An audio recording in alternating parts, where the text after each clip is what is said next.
libérés, délivrés et nettoyés. Si chaque année plus d'1 million de vélos traversent la ville, certains ne retrouvent jamais leur propriétaire.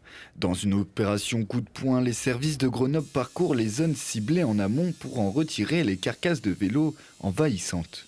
On a fait le choix de se dire que dès qu'on trouve un cadre sans roue, on considère que c'est un vélo abandonné, une épave. S'il lui reste au moins une roue, on va juger de son état de vétusteté. Si la roue elle est pliée, si on voit que vraiment il est rouillé, il est vraiment abandonné, on va le retirer.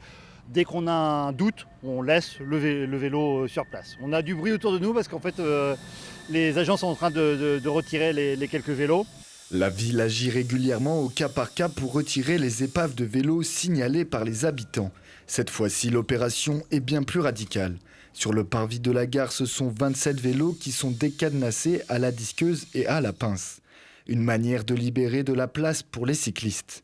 C'est aussi cette démarche de se dire là on fait un grand ménage, mais on rappelle aussi à chacun ses responsabilités et finalement de ne pas laisser quelque chose traîner sur l'espace public, s'abîmer et en même temps aussi dégrader finalement la qualité de l'espace public. Les vélos retirés sont mis de côté temporairement afin qu'en cas d'erreur, les propriétaires puissent venir les récupérer.